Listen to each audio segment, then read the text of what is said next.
भारतवर्ष में आर्यों के आगमन का रूप कैसे रहा? भारतवर्ष में आर्यों के आगमन का रूप ऋग्वेद के अध्ययन से ऐसा मालूम पड़ता है जैसे समस्त आर्य जो है एक ही परिवार, समूह, जन और कबीले के नहीं थे। ना ही एक परिवार के थे, ना ही एक समूह के थे, ना ही एक जन के थे और ना ही एक कबीले के थे। वे अनेक जनों के थे और अनेक कबीलों में विभाजित थे।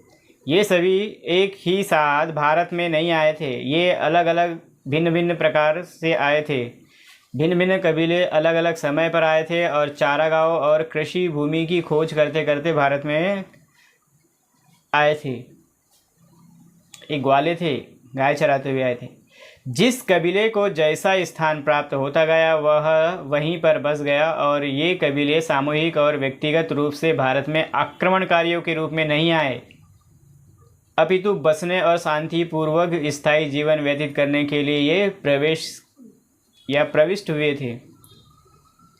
ये अपने साथ अपने पशुओं को और दैनिक जीवन के उपकरणों, स्त्रियों, बालकों तथा जो प्रौढ़ों यानी बुढ़ापे सहित आए थे। पूरी फैमिली आई थी। इस प्रकार के आगमन और प्रसार की गति धीमी रही होगी और इसे सैकड़ों वर्ष लग गए होंगे ऐसे आते आते। तो गाइस नेक्स्ट पॉइंट है सप्त सिंधु प्रदेश में आर्यों का निवास। सप्त सिंधु प्रदेश में आर्यों का निवास।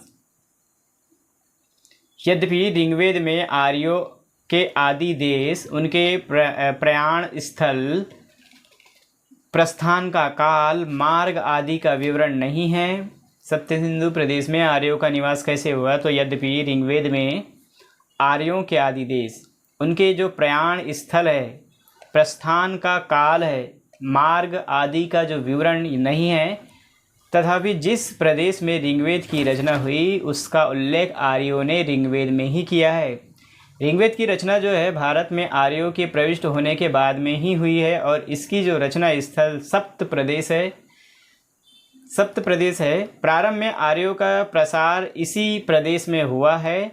यह सप्त सिंधु प्रदेश आधुनिक जो अफगानिस्तान से लेकर गंगा नदी के पश्चिम क्षेत्र तक विस्तृत था। क्यों? क्योंकि ऋग्वेद में अफगानिस्तान की कुछ नदियों का उल्लेख है जैसे कुंभ, काबुल, स्वास्तु, स्वात, क्रमु, कुर्रम और गोमती, गोमल। इसी प्रकार ऋग्वेद में सरस्वती, सिंधु और पंजाब की पांचों नदियों, वितस्तता जिसको हम लोग झेलम कहते हैं, अक्सिनी जिसके चिनाब नाम से जानते हैं, परुषणी जिसे रावी नदी के नाम से जानते हैं, विपाशा जिसे व्यास नदी के नाम से जानते हैं और शतुद्री जिसको हम लोग सतलज नदी के नाम से जानते हैं, इसका वर्णन भी है ऋग्वेद में। इन सातों नदियों के कारण यह देश सप्त सिंधु प्रदेश कहा गया। तो सप्त सिंधु प्रदेश किसे कहते हैं पता चल गया। अब ऋग्वेद में यमुना का वर्णन केवल 3 बार है। ऋग्वेद में यमुना नदी का वर्णन केवल 3 बार है और गंगा का केवल 1 बार, वो भी आकस्मिक रूप से आया है। बंगाल के व्याघ्र और धान का भी उसमें वर्णन नहीं है। इससे स्पष्ट है कि ऋग्वेद काल में आर्य गंगा यमुना के दोआब में नहीं बसे थे। आर्य जो थे गंगा और यमुना के दोआब में नहीं बसे थे, वे इससे अपरिचित ही थे। इसी प्रकार ऋग्वेद में हिमालय का वर्णन तो है, परंतु विंध्याचल, अरावली, सतपुड़ा, दक्षिण का पठार आदि के विषय में कोई उल्लेख नहीं है। इससे निष्कर्ष निकाला गया कि ऋग्वेद काल में आर्यों का प्रसार जो है उत्तर में हिमालय से लेकर दक्षिण में अरावली और मालवा तक तथा पश्चिम में अफगानिस्तान से पूर्व में गंगा के पश्चिमी तट तक हो चुका था। भारतवर्ष के अन्य क्षेत्रों में आर्यों का प्रसार कैसे हुआ? तो भारतवर्ष में सप्त सिंधु प्रदेश में निवास करने के बाद आर्य भारत में पूर्व और दक्षिण की ओर धीरे धीरे अग्रसर हुए और भारतवर्ष में आर्यों का प्रसार अपने प्रारंभिक चरण में पारस्परिक संघर्ष और अनार्यों से युद्ध का इतिहास है। अपने प्रसार काल में वे एक ओर तो अपने कबीलों के पारस्परिक संघर्ष में व्यस्त थे और दूसरी ओर वे अनार्यों से निरंतर युद्ध करने में। ऋग्वेद इन संघर्ष और युद्धों का वर्णन करता है। पहला पॉइंट, आर्य कबीलों के पारस्परिक संघर्ष।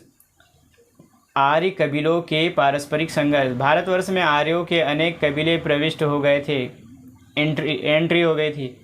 इन जनों या कबीलों में संजय, भरत, यदु, तुर्वसु, द्रहचु, अनु, पुरु, किब्री, त्रिशु आदि अधिक प्रसिद्ध थे।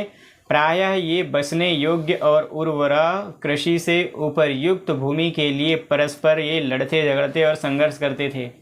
कभी कभी इन जनों के जो प्रमुख नेता और या नरेश हुआ करते थे, ये धार्मिक और राजनीतिक कारणों से भी युद्ध करते थे। ऐसे ही 10 राजाओं के और सुदास नरेश के एक युद्ध का वर्णन ऋग्वेद में है। 10 राजाओं का और एक सुदास नरेश के एक युद्ध का वर्णन ऋग्वेद में। ऐसे ही अन्य युद्ध भी होते रहे होंगे। दूसरा कारण है अनार्यों से युद्ध। तो आर्यों के आगमन के समय भारत में यहाँ के मूल निवासियों अथवा जिसको हम लोग अनार्यों के कई राज्य थे।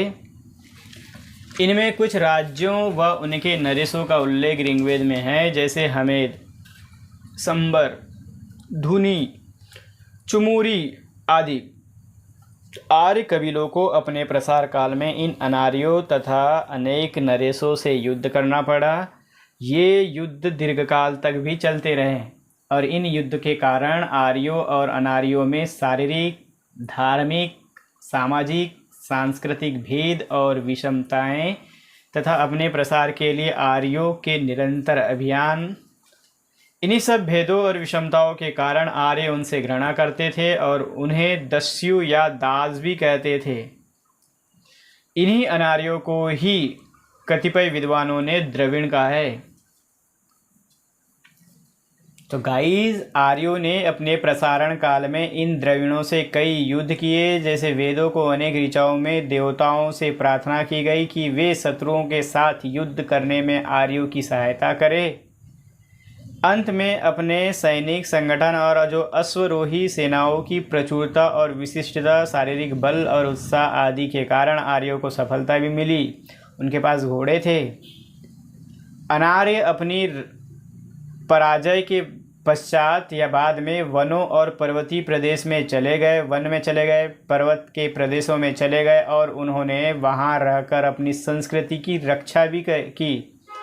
शेष जो अनार्य जो रह गए थे वे आर्यों के ग्रामों और समाज में रहने लगे। प्रारंभ में आर्य इन अनार्यों को उनकी शारीरिक विभिन्नता, आहार, वेशभूषा, भाषा, रहन सहन, संस्कृति और धर्म की असमानता के कारण घृणा की दृष्टि से देखते थे और अपने समाज में उन्हें दास, दस्यु का शूद्र कहते थे।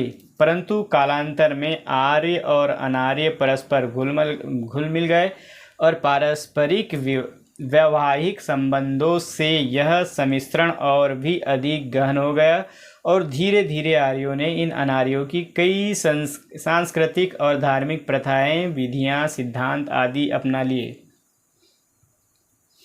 तो गाइस, भारत के विभिन्न भागों में आर्यों का विस्तार कैसे हुआ। प्रारंभ में आर्य जो थे सप्त सिंधु प्रदेश में निवास करते थे और धीरे धीरे वे दक्षिण पूर्व की ओर बढ़े और उन्होंने विभिन्न जो प्रदेशों पर अपना आधिपत्य स्थापित कर आर्यीकरण किया।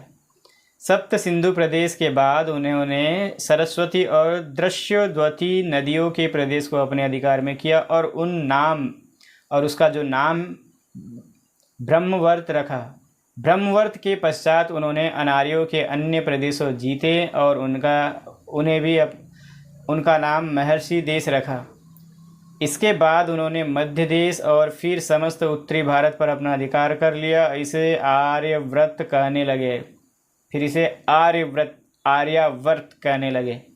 ईसा पूर्व की जो 9वीं और 8वीं सदी में उन्होंने दक्षिण भारत में प्रवेश कर वहां आर्य उपनिवेश स्थापित किए और ईस्वी सन की प्रारंभिक सदियों में उन्होंने समस्त दक्षिण भारत का भी आर्यीकरण कर दिया।